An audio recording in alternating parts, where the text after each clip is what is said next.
Bonjour à tous, je m'appelle Cassandre Tinebra, je suis juriste et nous avons 8 minutes pour découvrir ce qu'est le legal design.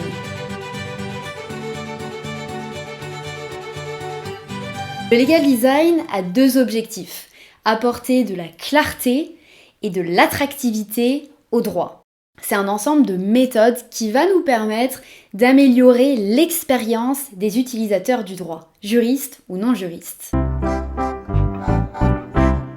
On s'est basé sur une méthode qui existe depuis plusieurs années et qui est même utilisée par des entreprises que vous connaissez. IBM, Airbnb, Audi, Apple. Cette méthode, on l'appelle le design thinking. Une sorte de guide pour innover et résoudre des problèmes. Il y a 5 étapes. Première étape, l'empathie. On va se mettre à la place des personnes à qui on s'adresse, les utilisateurs. Deuxième étape, maintenant qu'on a en tête les besoins des utilisateurs, on va prioriser les problèmes à résoudre. Troisième étape, l'idéation. Quelle solution on a pour répondre à ces problèmes? Et ensuite, on va sélectionner les meilleures solutions. Quatrième étape, le prototype. On va créer une première version de notre solution pour pouvoir la tester, c'est notre cinquième étape, le test. Et on va réitérer comme ça, prototype, test, jusqu'à obtenir la solution qui répondra aux besoins de nos utilisateurs. En fait, ce sont les utilisateurs eux-mêmes qui vont nous dire on a tel point de frustration au quotidien, on a tel besoin et on attend ça et ça de la solution que vous nous proposez. Imaginez à quel point ces informations peuvent être précieuses pour les entreprises. En tout cas, ce sont des informations que certains professionnels avec qui j'ai échangé auraient aimé avoir.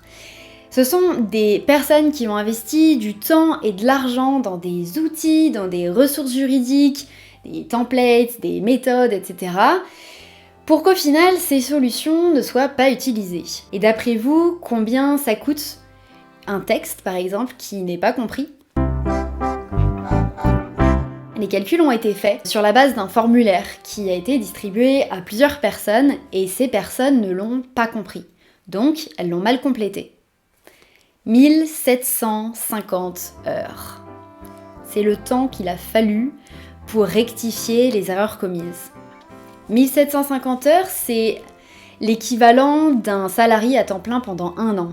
50 000 €. Le legal design va nous permettre de clarifier en amont pour pas avoir à clarifier a posteriori. Chez Wald, agence de legal design, quand on travaille sur les documents juridiques de nos clients, on peut leur garantir qu'ils seront compris par leur cible, que celle-ci trouvera l'information qu'elle cherche de manière rapide et qu'elle aura une expérience satisfaisante. Mais alors, comment est-ce que je peux vous l'affirmer avec autant de conviction ? Mais tout simplement parce que ce n'est pas mon avis personnel. Ce sont les résultats concrets de tests qu'on a réalisés et qu'on réalise toujours auprès des utilisateurs.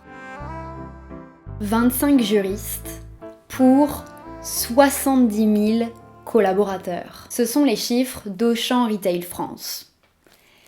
À partir de ce constat, on est obligé d'innover. Et c'est ce que l'entreprise a fait. Mais comment ? Comment est-ce qu'on communique de l'information juridique efficacement pour sécuriser le business au quotidien ? L'entreprise a choisi la créativité. Elle a créé un nouveau site intranet axé sur une communication inédite, avec des jeux concours, des infographies, des vidéos, des interviews décalées. Elle a formé les juristes au legal design et elle a dispensé des formations juridiques ludiques, sous forme d'escape game, de quiz, de jeux de plateau. Les résultats ? Une direction juridique et fiscale connue de tous, une vision plus moderne du métier de juriste et surtout l'adhésion des opérationnels aux enjeux juridiques. Maintenant que vous avez une idée plus précise de tout ce qu'on peut faire en legal design, il est temps de s'intéresser aux 3 autres compétences clés. Le langage juridique clair. Petit point de contexte, 41% des Français se retrouvent confrontés à des textes qu'ils ne comprennent pas au quotidien. Le langage juridique clair, c'est passer d'un texte difficilement compréhensible par des non-juristes ou toute personne extérieure au domaine traité à un texte compréhensible. Alors je vous avoue que quand on m'a dit ça la première fois, j'étais un petit peu sceptique. Et d'ailleurs, quand j'ai commencé à m'intéresser au legal design, je suis allée à une conférence, et à la fin de la conférence, une personne est intervenue, et elle a dit « Je suis vraiment embêtée ». Je suis vraiment embêtée parce que j'ai utilisé le legal design dans mes conditions générales de vente, et je me suis retrouvée en contentieux, parce que j'étais pas assez protégée. Et là, moi à côté, je me suis dit, mais mince, c'est quoi cette histoire de legal design? Il faut arrêter tout de suite. Et en fait, cette personne, malheureusement, elle n'a pas utilisé le langage juridique clair. Puisque, et c'est là que ça va nous intéresser, le langage juridique clair permet de conserver tous les détails. Exemple, voici une clause de contrat de fourniture de service.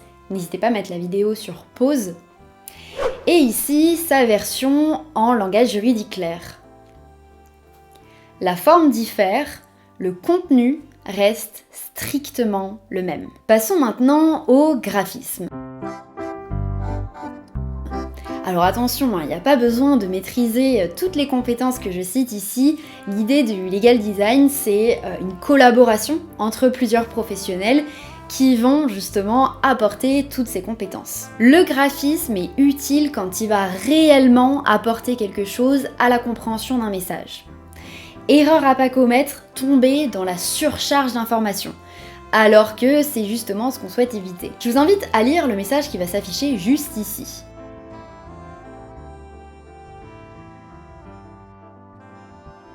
Le cerveau est très bien fait. Il ne peut pas se concentrer sur toutes les informations à la fois, donc dans un premier temps, il va se focaliser sur les informations clés. D'où l'importance de hiérarchiser l'information et de segmenter les informations clés secondaires et tertiaires. En fait, on va se poser littéralement la question « Quelles informations les personnes à qui je m'adresse ont besoin de savoir en un coup d'œil ?»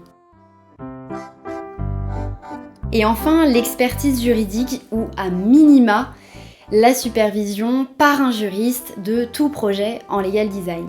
Et c'est que comme ça qu'on aura des solutions claires, attrayantes et rigoureuses d'un point de vue juridique. Écoutez, les 8 minutes sont écoulées. À vous de me dire en commentaire si vous avez compris ce qu'était le legal design. Et si c'est pas le cas, eh bien on refera un prototype jusqu'à obtenir une vidéo qui répondra à vos besoins et vos problématiques. Quant à moi, je vous dis à la prochaine vidéo, n'hésitez pas à vous abonner pour ne rien rater.